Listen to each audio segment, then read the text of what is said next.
We're on July 17th, 1966, in Naranjo de Chile, Michoacan, Mexico. A boy is born there who will be called, with a whole combo of names, Nemesio, Ruben, or Seguera Cervantes. But over time, after repeating Nemesio over and over like Hodor, the name started evolving, Mencho. There you go, nickname unlocked. His family was dirt poor.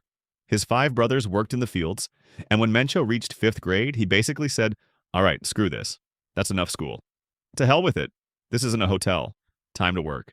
So by 14, he was already guarding marijuana plantations in the mountains of Michoacan. Damn, like we're starting strong. Later, once he turned 18, he decided to head north and slipped into California without papers. That takes us to 1986. He was living in the San Francisco Bay Area, and that very same year, San Francisco police arrested him for the first time. He's 19 when they catch him with stolen property and a loaded handgun. So they book him for a bit, and then, boom, back out on the streets again. But 3 years later, he's arrested again, this time for drug dealing. And now there's no halfway measure. He's deported straight back to Mexico. The thing is, not for long. He sneaks across the border again. And pay attention because what's coming next is wild. In September 1992, Nemesio, also known as Mencho, and his brother Abraham are at a bar in San Francisco. The plan is simple. Sell 5 ounces of heroin for $9,500. Damn, that's some negotiation. Abraham, the older brother, runs the deal, while Mencho stands watch. But then Mencho notices something off. The guys they're selling to pull out the cash. Perfectly stacked, perfectly lined up. Too perfect, too neat. Nobody pays like that on the street, and definitely not for heroin. Oh. So he leans over to his brother and quietly tells him, "Those guys look like undercover cops." And Abraham right there says, "Yeah, we're done." Deal's off. They walk away. But of course, they were agents. The police recorded that conversation, and they'd also tapped their phones. So, 3 weeks later, they're arrested. At that point, Mencho claims he's innocent, that he never touched the drugs, that the undercover agents are completely delusional and straight up lying. The truth is, our guy, if he had gone to trial with what they had against him, yeah, he probably would have won. But it's not that simple. His brother is in much deeper trouble because his record is the kind that makes you wish you'd remembered to use incognito mode. So he could have been facing life in prison. That's why Mencho, to save him, full-on Jesus mode, decides to plead guilty. So there it is. Sentenced to 5 years in a correctional facility, though in reality he only serves 3. Then deported back to Mexico again, now 30 years old. I'm telling you, with just what we've covered so far, you already have an HBO series. But hold on, his storyline is just getting started. Back in Mexico, he joins the local police in Jalisco. And there he learns how the system works from the inside. Protocols, routes, blind spots. And once he's got all the knowledge he needs, see you later, he quits. Mostly because it was time to go all in on organized crime. This shift is largely driven by his wife, Rosalinda Gonzalez Valencia, sister of one of the leaders of the Valencia cartel. So yeah, everything's connected. Mencho starts at the bottom, working as a hitman protecting the cartel boss known as El Maradona, until August 12, 2003, when El Maradona is arrested. Boom. Sentenced to 47 years in prison for getting too clever. But wait. At the same time, Los Zetas, another faction backed by the Gulf Cartel, launch an armed offensive against the Valencia cartel in Michoacan. The Valencia family is forced into exile in Jalisco. Man, is this Game of Thrones or what? At that point, our protagonist moves to Guadalajara, where he connects with someone who's about to change his career. Ignacio Nacho Coronel, one of the most powerful figures in the Sinaloa cartel and an ally of El Chapo Guzman. Under his command, Mencho oversees drug operations, finances, and assassinations for the Sinaloa cartel in the Jalisco region. He's learning from the best. But in 2010, Nacho is killed in a shootout with the Mexican army. And a few months later, the last remaining leaders of the Valencia cartel are taken down as well. And of course, without bosses, boom, the cartel fractures from the inside. 2 factions want control. One fully aligned with another leader, and the other backing Mencho. All they needed was an excuse to start throwing punches. And that didn't take long. Mencho demanded that the rival faction hand over one of their men for killing a group of guys who worked for him. The other side said no. And that was it. Screw it. War.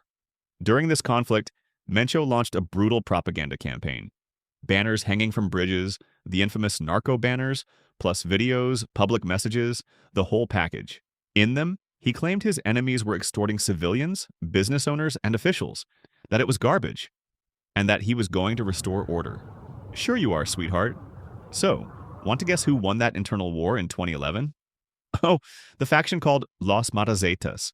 In other words, Mencho's side. Obviously. In fact, as a final signature move, in Veracruz, an international tourist hotspot, 6 vans pulled up one day along the main road. The back doors open, and they dumped 35 bodies from the rival faction onto the pavement. There you go. A little message about who won the war.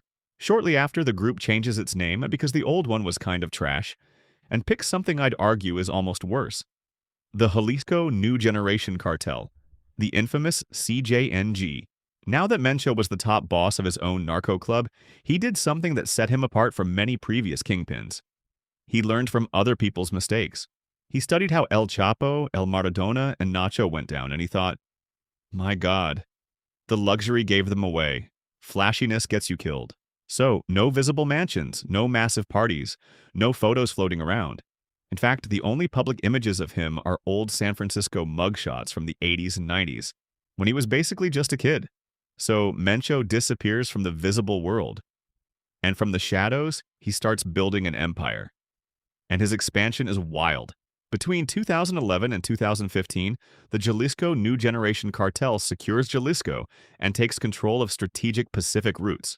It rapidly expands meth production and trafficking and crushes fragmented rival groups, or simply absorbs them outright. Crazy, right? Because in less than 5 years, the government was already estimating that this cartel had a strong presence in more than half of Mexico's states, with total assets exceeding $50 billion according to official figures.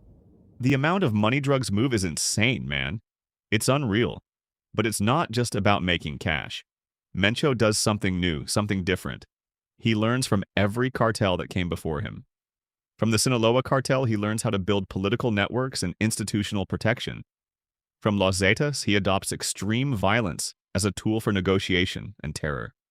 From his neighbors in Michoacan, he takes narco-propaganda tactics and the push into synthetic drugs. First methamphetamine, then heroin, and when demand shifts, he dives headfirst into fentanyl. But wait, he doesn't stop there. They also set up something like a cartel franchise, almost like a fast food chain. Local groups could adopt the cartel's name and brand, as long as they swore loyalty to Mencho and paid their cut.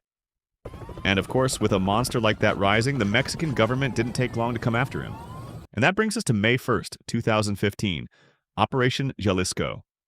The government launches a massive military campaign to capture the state's criminal leaders after receiving intel that Mencho was in Tenaya. All right then, let's go get him. But in the middle of the operation, cartel gunmen fire a rocket at a Mexican army helicopter and blow it out of the sky, killing 9 soldiers. Damn. That's next level. And that wasn't all. To spread even more panic, they set 39 buses on fire, attacked 11 banks, and torched 16 gas stations. The chaos spread across more than 20 municipalities in 3 states. An absolute disaster. Every time the army got close, the cartel blocked highways with burning vehicles to prevent military movement. A human shield system made of fire and chaos. And of course, there was no way anyone was catching Mencho like that. And with that, we arrive at 2020. We're in one of the wealthiest and safest neighborhoods in the nation's capital, Mexico City. It's 6:50 in the morning. Omar Garcia Harfuch, Mexico City's police chief, leaves his house in his car. Before he can even react, 28 gunmen from the Jalisco New Generation Cartel block his path. For 4 minutes, they fire more than 400 rounds at him with military-grade assault rifles. Omar survives with 3 bullet wounds, but his 2 bodyguards and a bystander are killed. The message was clear. They could reach anyone. Nowhere in Mexico was safe. They could do whatever they wanted. But not everything was going to be good news for this guy and his crew. That same year, his son, known as El Menchito, boom, extradited to the United States. And what does Mencho allegedly do? Order the assassination of the judge who handled his son's case, shooting him at his home. His other daughter is also arrested in the United States. His brother is extradited north. His brother-in-law falls. His son-in-law falls. And Rosalinda Gonzalez Valencia, his wife, considered the cartel's financial chief, is arrested as well. My God. One by one, family members, financial allies, they were all falling. And Mexican authorities were tightening the noose. Meanwhile, something I hadn't mentioned, rumors started circulating that Mencho was in pretty rough shape health-wise. In 2022, reports surfaced talking about severe kidney disease. Some even claimed he had built a private hospital in a rural town to treat himself. If that were true, it would mean he couldn't move around as freely anymore. Other sources claimed that Mencho was actually dead, and that the Mexican government was keeping quiet to avoid triggering an internal war within the cartel. But none of that was confirmed. Mencho was still very much alive. Sure, he was hiding, sick, and somewhat cornered, but he was still breathing, mostly moving through the mountain regions between Jalisco, Michoacan, Colima, and Nayarit. Constantly changing locations, protected at all times by mercenaries with military training, carrying over-the-top high-tech gear, and never spending 2 nights in the same place. And now, with that, we arrive at 2026. International pressure skyrockets. The President of the United States had spent over a year designating this cartel as a foreign terrorist organization and had even created a special anti-cartel unit, a U.S. military group using network tracking techniques originally developed against Al-Qaeda and ISIS to hunt down Mexican cartels. All right, time to do the homework. The Americans start gathering intelligence like crazy. Contacts, movement patterns, internal structures, and they hand it all over to the Mexican government. Until on February 22nd, 2026, long story short, the army takes him down in a shootout, logging him out of the game at 59 or 60 years old.